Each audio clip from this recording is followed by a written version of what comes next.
बिस्मिल्लाहिर्रहमानिर्रहीम। अस्सलाम वालेकुम। सेक्शन सी क्वेश्चन नंबर 8 है, how many numbers of protons, neutrons and electrons are in the following elements. हमें कुछ एलिमेंट्स के नाम दिए, हमें उसके अंदर नंबर ऑफ प्रोटॉन, न्यूट्रॉन और इलेक्ट्रॉन्स बताने हैं। सबसे पहले हमें दिया है Fe2656। तो Fe क्या है, आयरन है, और ये 26 इसका एटॉमिक नंबर है और 56 उसका एटॉमिक मास है। एटॉमिक नंबर क्या होता है, एटॉमिक नंबर होता है Z। ठीक है, हम लिख लेते हैं एटॉमिक नंबर कितना है इसका एटॉमिक नंबर। एक तो हम उसको Z से डिनोट करते हैं, Z will be equals to 26। और एटॉमिक मास कितना है, एटॉमिक मास को हम A से डिनोट करते हैं, इसका एटॉमिक मास है 56। ये हमने दोनों लिख लिए। जितना एटॉमिक नंबर होता है या Z जितना होता है वही नंबर ऑफ प्रोटॉन्स होते हैं। तो अब हम लिखते हैं नंबर ऑफ प्रोटॉन्स कितने होंगे, number of protons is equals to Z होते हैं, यानी 26 नंबर ऑफ प्रोटॉन्स होंगे। जितने प्रोटॉन्स होते हैं उतने ही इलेक्ट्रॉन्स होते हैं। तो हम नंबर ऑफ इलेक्ट्रॉन्स भी लिख लेते हैं, नंबर ऑफ इलेक्ट्रॉन्स होंगे 26। ठीक है, अब हमें लास्ट निकालने हैं number of neutron. Number of neutron निकालने के लिए हम करते हैं एटॉमिक मास यानी ए में से एटॉमिक नंबर यानी Z को माइनस कर देते हैं, हमारे पास नंबर ऑफ न्यूट्रॉन आ जाते हैं। तो हम लिखते हैं नंबर ऑफ न्यूट्रॉन्स। इसके लिए हम करेंगे A माइनस Z। A कितना है हमारे पास, A है 56 और Z हमारे पास है 26। तो नंबर ऑफ न्यूट्रॉन्स हमारे पास आ जाएंगे, 56 में से 26 माइनस करेंगे, हमारे पास नंबर ऑफ न्यूट्रॉन्स आ जाएंगे 30 नंबर ऑफ न्यूट्रॉन्स होंगे इसके अंदर। सेकेंड एलिमेंट हमें गिवन है O816 यानी ऑक्सीजन का एटम गिवन है। ऑक्सीजन के एटम का एटॉमिक नंबर कितना है, 8 है, और एटॉमिक मास है 16। तो हम इसका डेटा बना लेते हैं। सबसे पहले हम लिखेंगे एटॉमिक नंबर और उसको हम डिनोट करते हैं Z से। एटॉमिक नंबर है इसका 8। इसके बाद हम लिखते हैं एटॉमिक मास को हम डिनोट करते हैं A से। A will be equals to 16। ये हमें इसके अंदर गिवन है। हमें इसके अगर हम इसको ध्यान से देखें तो बहुत आसान सा होता है। जो कम होता है वो एटॉमिक नंबर होता है, जो ज़्यादा होता है वो एटॉमिक मास होता है। हमने एटॉमिक नंबर Z लिख लिया 8, एटॉमिक मास A लिख लिया 16। इसके बाद हम लिखते हैं नंबर ऑफ प्रोटॉन्स। जो एटॉमिक नंबर होता है वही नंबर ऑफ प्रोटॉन होता है। Number of proton is equals to Z होता है, यानी कितने होंगे नंबर ऑफ प्रोटॉन्स, 8 होंगे। नंबर ऑफ इलेक्ट्रॉन्स, जितने प्रोटॉन होते हैं उतने ही इलेक्ट्रॉन होते हैं। प्रोटॉन 8 है तो इलेक्ट्रॉन भी 8 होंगे। इसके बाद हम निकालते हैं number of neutrons. Number of neutrons निकालने का तरीका बहुत आसान है। एटॉमिक मास में से एटॉमिक नंबर को माइनस कर देते हैं। एटॉमिक मास है A और एटॉमिक नंबर है Z, A माइनस Z कर देंगे। A हमारे पास क्या है, 16 है, A की जगह 16 लिख लें, और Z हमारे पास है 8।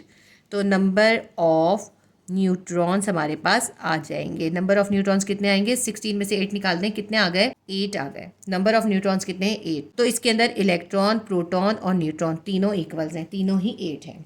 ये हमारा सेकंड हो गया। इसके बाद हम थर्ड कर लेते हैं। क्लोरीन हमारे पास है 1737। इसके अंदर हमें क्लोरीन का आइसोटोप दिया है, क्योंकि क्लोरीन का होता है 17 और यहाँ पे होता है 35। तो इसके अंदर इन्होंने हमें क्लोरीन का आइसोटोप दिया है, जिसके अंदर एटॉमिक मास जो है 37 होता है। सबसे पहले इसका डेटा बना लेते हैं। एटॉमिक नंबर कितना है इसका, atomic number is equals to Z। Atomic number को हम Z से डिनोट करते हैं, इसका एटॉमिक नंबर है 17। एटॉमिक मास लिखते हैं, इसके बाद एटॉमिक मास को हम डिनोट करते हैं A से। A इसका कितना है, A है 37, क्योंकि ये क्लोरीन का आइसोटोप है। जो क्लोरीन का वो आइसोटोप है जो कि कम क्वांटिटी में पाया जाता है। इसके बाद हम लिखते हैं इसके number of protons. Number of protons कितने हैं, नंबर ऑफ प्रोटॉन जो होते हैं वो Z के बराबर होते हैं। Number of protons is equals to Z, और Z कितना है, 17। तो प्रोटॉन्स कितने हैं, 17 है। नंबर ऑफ इलेक्ट्रॉन्स, जितने प्रोटॉन होते हैं उतने ही इलेक्ट्रॉन्स होते हैं। नंबर ऑफ इलेक्ट्रॉन्स कितने होंगे, E will be equals to 17। E हम इलेक्ट्रॉन को E से जाहिर करते हैं। इसके बाद हमें निकालने हैं number of neutron. Number of neutron निकालने का तरीका क्या होता है, हम ए में से यानी एटॉमिक मास में से माइनस कर देते हैं एटॉमिक नंबर यानी जेड को। तो ए कितना है हमारे पास, ए है 37 और जेड कितना है, जेड है 17। तो नंबर ऑफ न्यूट्रॉन्स हमारे पास निकल आएंगे जब हम 37 में से 17 को माइनस कर देंगे, 20। नंबर ऑफ न्यूट्रॉन्स कितने हैं, 20 हैं, ठीक है।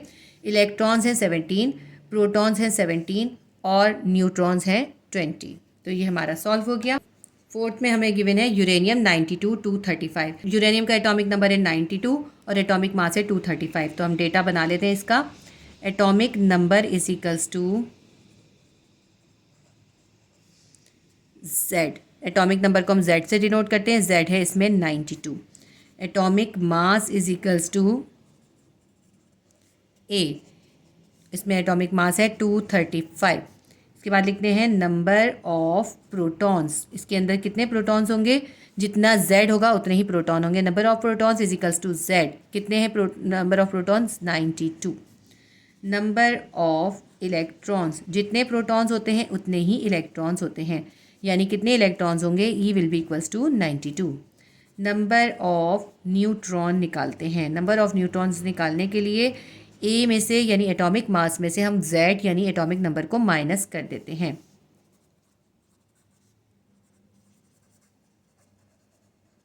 ए हमारे पास है 235 और जेड है हमारे पास 92।